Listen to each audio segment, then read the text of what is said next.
이런 상황에서 얼마 전까지만 해도 우리 경제가 하반기에는 반등할 것이라는 기대 섞인 예상이 나왔는데 지금은 상황이 또 달라졌습니다. 윤지혜 기자와 얘기 나눠보겠습니다.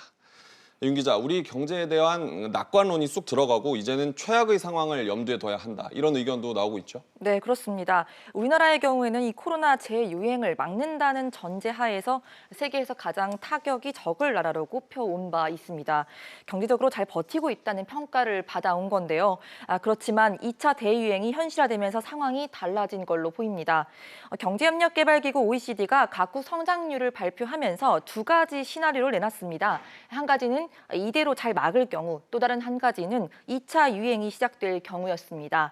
앞선 성장률의 경우에는 마이너스 0.8%로 우리나라 성장률이 예측이 돼 있었는데 2차 유행의 경우에는 마이너스 2.0%로 제시가 됐습니다. 마이너스 2.0%면 앞서 말씀하신 것보다 그 전망치보다 훨씬 더 확 떨어진 건데 네. 그렇게 보는 이유는 뭡니까? 네, 여러 가지 이유가 있겠지만 무엇보다 소비, 내수가 급격하게 위축되고 있는 게 결정적인 걸로 보입니다. OECD는 우리나라가 그나마 선방을 했다고 보는 점이 이 어떤 정부가 재정을 확 풀면서 민간과 이 소비를 활성화시켰다는 점을 꼽은 바 있습니다. 내수는 방역을 잘 할 경우에는 살아날 여지가 한마디로 큰 셈이었는데 2차 대유행이 시작되면서 소비가 꼼짝없이 위축될 상황에 놓여지게 된 겁니다.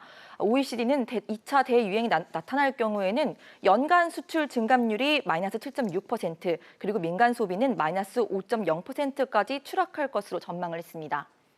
일자리 상황도 심각한데 이제 고용 시장까지 더 나빠지지 않을 것이냐 이런 전망도 나오고 있죠. 네, 맞습니다. 가장 크게 걱정이 되는 대목입니다. 한국은행은 이와 관련해서 보고서를 내놨습니다. 코로나19로 이 강력 봉쇄가 이뤄지게 되면 전 국민 3명 중 1명은 일시휴직 등 일자리가 위험해질 것이라고 언급을 한 겁니다. 방역 단계를 다시 강화하게 되면 외출이 제한이 되면서 가뜩이나 최악의 상황에 놓인 대면 서비스업 고용이 한층 더 크게 위축될 가능성이 높아지기 때문입니다. 특히 정부가 막대한 재정을 풀면서 진행하고 있는 공공 일자리 사업 그리고 뉴딜 사업도 사회적 거리 두기가 강화가 되면 일시적으로 중단을 할 수도 있을 가능성이 보입니다.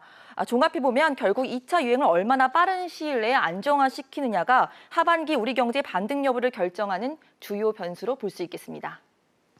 네, 윤 기자 잘 들었습니다.